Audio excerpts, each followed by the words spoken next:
자, 오늘은 제목을요, 감세 윤리학으로 한번 잡아봤습니다. 제목이 경제학이 아니라 감세 윤리학으로 잡아서 Winner takes all. 우리 아바 노래죠. Winner takes all. 제가 여러분들 기회가 되면 제가 노래도 한번 들리고 싶은데 승자가 전부 다 독식한다 이런 뜻인데 한번 가보도록 하겠습니다. 자, 갑자기 이제 주제가 바뀌었어요.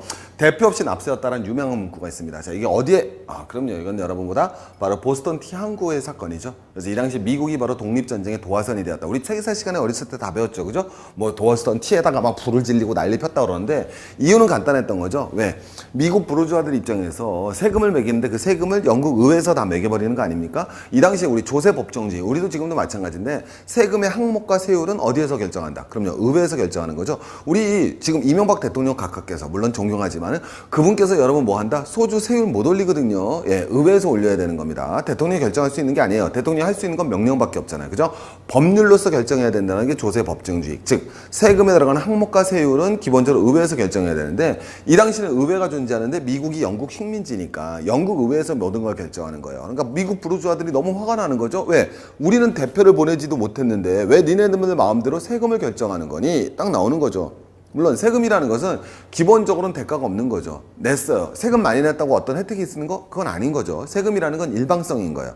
보통 상품과는 다른 거죠. 그래서 세금을 내더라도 대가는 존재하지 않는 거지만 기본적으로 세금을 결정하기 위해서는 자기들의 대표를 보내야 된다는 미국의 의회 투정들이 바로 유명한 문구인 우리의 대표가 없다면 세금은 없다. 아주 명확한 얘기죠.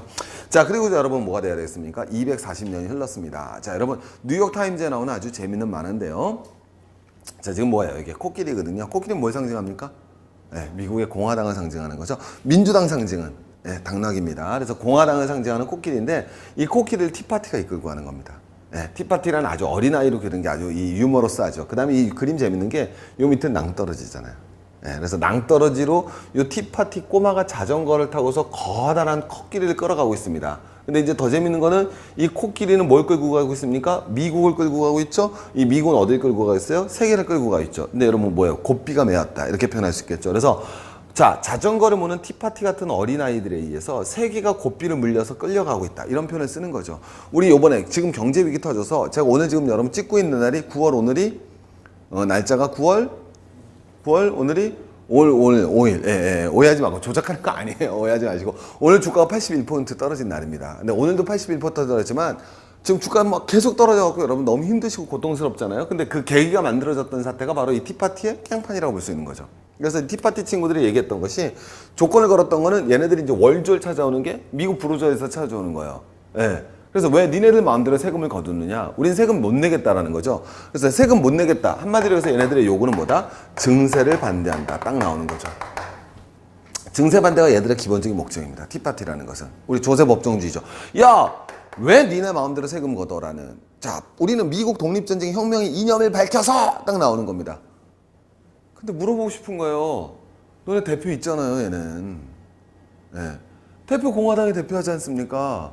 그럼 대표가 있으면 납세해야지 왜 안 하냐는 거예요. 티파티한테 저는 한번 던지고 싶은 질문들이에요. 사실 티파티를 뭐 일방적인 보수주의로 몰아가기는 참 어떻게 보면 뭐 한국 보수주의보다는 뭐 훨씬 더 몰아가기는 어려운 측면이 존재하지만 이 나오는 거죠. 그래서 얘네들이 기본적으로 뭐가 되느냐? 증세를 반대하는 거죠. 증세를 반대한 분뿐만 아니라 당연히 세금을 거두지 말고 그 다음에 뭐가 되겠습니까? 재정 지출을 갖다가 뭐 하는 것에 대해서 확대해야 되는 것에 뭐 한다? 반대하는 것이. 이것이 티파티의 기본적인 목표가 되는 거죠. 그래서 증세를 반대하고 재정 지출 확대를 반대한다. 어디서 많이 들어본 것 같은데 세금 더 거두지 마. 그 다음에 재정 지출 함부로 하지 마. 참으로 어떻게 보면요. 저도 동감하고 싶습니다. 정부 돈 함부로 쓰면 안 되죠. 정부가 우리 돈 마음대로 가져가도 안 되죠. 굉장히 보편적인 주장 같지만은 사실은 그 안에는 이런 내용이 나와 있는 거죠. 왜? 저 재정 지출에서 핵심적인 내용이 뭘 담고 있습니까? 의료보험 개혁 반대 아닙니까?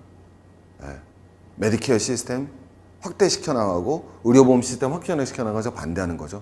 정부 역할 뭐 하자? 축소하자라는 거죠. 그 다음에 증세를 반대한다는 거 거꾸로 얘기해서 뭐 하자? 로널드 레이건 이후 조지 부시에 의해서 강화된 감세 정책을 강화시켜 나가는 거죠. 여러분 미국 재정 파탄이 나온 거는요. 다른 건 모르겠어요. 미국의 무역 적자는 기본적으로 구조적인 측면이 굉장히 강합니다. 미국의 재정 적자라는 건 왜? 여러분 미국의 쌍둥이 적자라고 그러잖아요. 이건 알고 가셔야 됩니다. 미국의 쌍둥이 적자라는데 근데 누가 댓글에다가 깊이가 없다고 써놨죠. 좀 죽어버리고 싶어요. 저 웬만하면 댓글 안 읽는데 조교들이 보고를 했어요. 선생님 글에 깊이 제가 차볼게요. 자, 여러분 가봅니다.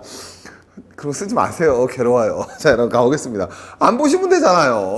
네, 뭐라 그러세요? 제가 어떻게 안 보시면 되잖아요. 기분 나쁘시고 왜 보세요? 자, 가보겠습니다. 뭐냐면 미국의 쌍둥이 적자라 그러는데 더 심한 것도 있었어요. 자, 그러다 일부러 찾아보지 마세요. 하나는 뭐가 되느냐? 재정 적자가 있고 하나는 무역 수지 적자가 있는데 무역 수지 적자는 굉장히 구조적일 수밖에 없습니다. 왜? 기축통화국이잖아요. 예, 기축통화국의 지위를 유지하기 위해서는 기본적으로 기축통화라는 건 전 세계가 그 돈을 다 써야 된다는 건데 그럼 무역수지 흑자를 보면 달러를 다 빨아오는 건데 그러면 돌아다니는 달러가 없는데 어떻게 기축통화가 됩니까? 그러니까 이게 기축통화의 딜레마이잖아요. 나중에 이제 뭐 트래핀의 딜레마라고 해서 나오는 건데 기축통화를 사용하는 한 무역수지는 적자를 볼 수밖에 없는 거예요. 기본적으로. 물론 너무 많은 무역수지 적자를 봐서는 안 되겠지만 어쨌든 기본적으로 국제수지를 적자 볼 수밖에 없는 거. 즉 정확하게 무역수지 국제수지 중에서 경상수지를 갖다가 자본수지 빼고요. 경상수지를 적자 볼 수밖에 없는 건 기축통화로서의 가지는 딜레마일 수밖에 없거든요. 예. 그래서 경상수지 적자는 구조적인 문제라고요. 이건 쉽지 않은 문제입니다. 하지만 재정수지 적자는 이건 여러분 저 클린턴 때는 없었던 거예요. 예. 미국의 재정수지는 이렇게 적자인 상황이 아니었습니다. 조지 부시 넘어오면서 무너지는 거지.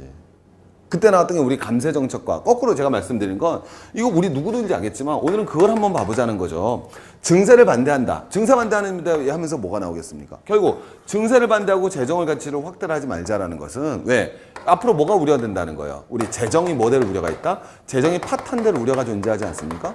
재정이 파탄된다는 거는 당연히 말하면 뭐 하겠습니까? 수입은 적은데 뭐는 많은 것? 지출이 많은 것이 바로 재정 지출 파탄의 원인 아니겠습니까? 그러면 여러분 가는 거죠. 뭐가 된다? 예, 맞는 말 같잖아요. 어떻게 보면 지출은 뭐 하자? 줄이자는 거죠. 증세 반대하는 거는 뭐 해야 되겠어요? 수입만은 건들지 말자. 요것만 갖고 해결하자는 건데 자, 한번 가보겠습니다. 얘네들이 재정 지출 확대 반대하는 것의 핵심이 의료보험 개혁과 같은 복지 정책을 갖다 축소시키자는 거예요. 그 다음에 증세를 반대한다는 거는 기본적인 감세를 유지하자는 거죠. 자, 우리 뒤로 한번 가보겠습니다. 그러면 자, 어쨌든 이런 일로 인해서 결국은 공화당하고 민주당하고 정치적 협상에 있어서 유례가 없었던 파텐 사태가 나오면서 국채 한도 안에 부결 위기에 빠졌죠. 물론 마지막에 참여해야 됐지만 그럼으로써 이제 S&P가 우리 어떻게 보면 도화선에 불을 붙인 거죠. 뭐 그렇게 잘못한 게 뭐가 있겠어요. 불 붙인 건데. 자, 어쨌든 불 붙인 건 잘못한 건가? 하여튼 잘 가봅니다. 근데 여러분 이건 뭐가 되느냐? 실제로 나온 표예요. 자, 우리 여기 어디서 나온 표냐면요. 예, 이코노미스트라는 뭐 세계적인 잡지 않습니까? 거기서 나온 거예요. 제가 일방적으로 만든 표가 아니라. 그럼 여러분 한번 가보겠습니다. 이 표만 보시면은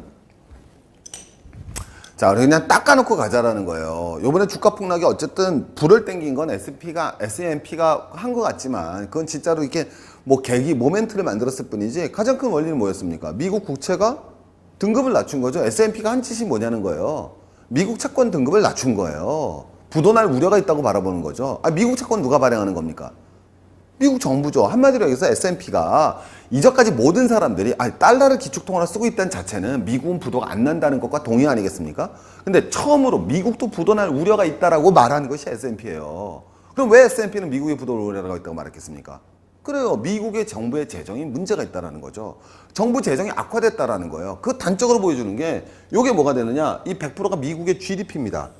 미국의 GDP를 100으로 봤을 때 미국의 재정 적자가 얼마다? 87%라는 거잖아요. GDP의 87%가 재정 적자라는 거 아닙니까? 우리나라 지금 35%인데 막 난리가 나잖아요. 뭐 그게 공식적이니 비공식적이니 통계가 잘못됐느니 잘 됐느니 뭐 맨날 싸우고 난리치고 하는데 자, 어쨌든 여러분 이건 제가 만든 게 아니라 이코노미스트지에서 나온 겁니다. 딱 바라보시면은 요만큼 요 노랗게 써놓은 거죠. 요 노랗게 쓴 게 여러분 영어로 가보시면요. 자, 부시 이라 텍스 커트 즉 감세 정책으로 인하여 그래서 감세 정책 때문에 세금을 못 걷어들여서 정부의 재정이 악화된 것이 이만큼이라는 거예요.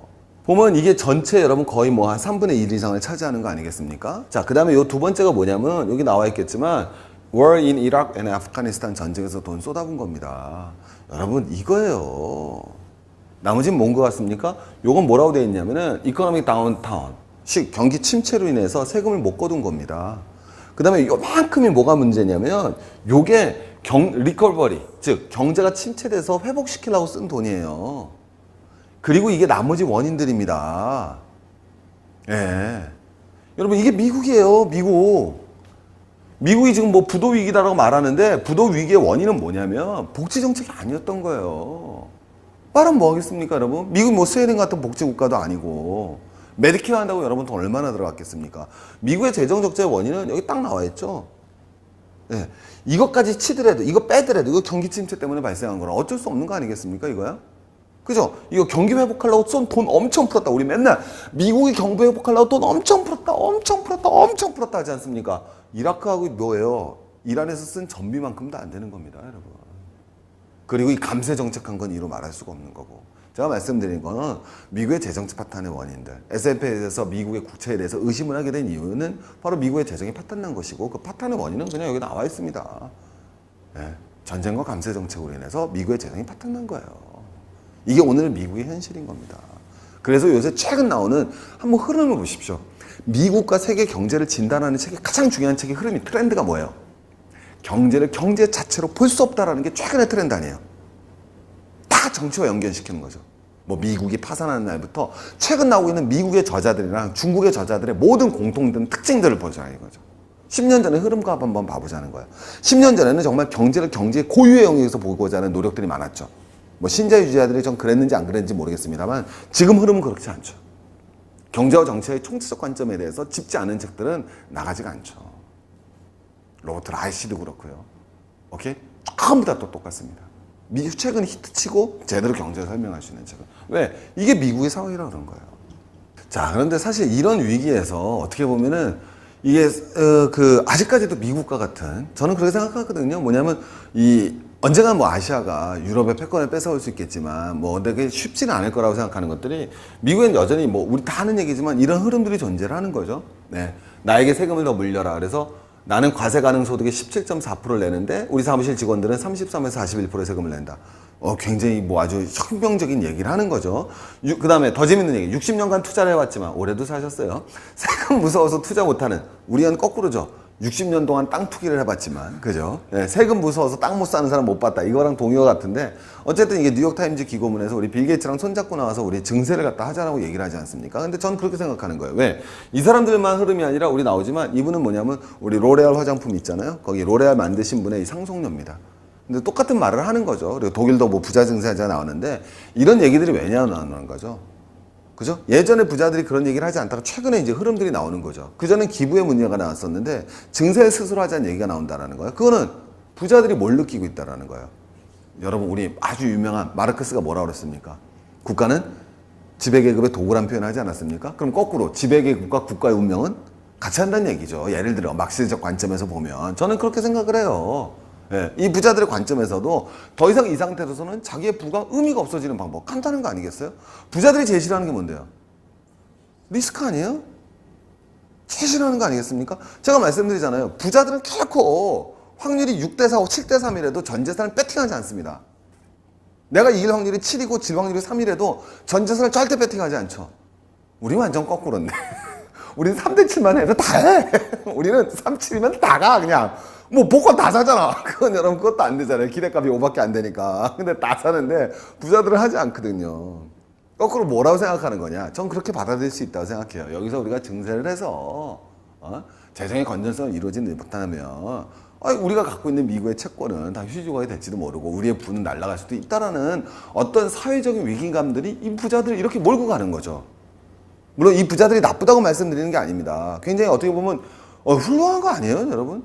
전 진짜 훌륭하다고 생각하는데 사회에 기부할 수 있는 부자들 멋지잖아요. 우리 다 열심히 일해서 돈 벌어서 또 사회 기부하면 또 간지도 나오고 또 박수도 쳐주고 얼마나 멋있어요. 예.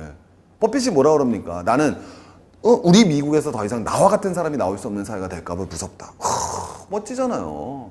그럼 챌린저의 기회가 있는 사회 멋지지 않습니까? 예. 근데 제가 말씀드리는 건 이런 곳에 구조적인 요인에는 바로 그것이 근본적으로 자리 잡고 있다는 거죠. 자, 그래서 우리가 보면요.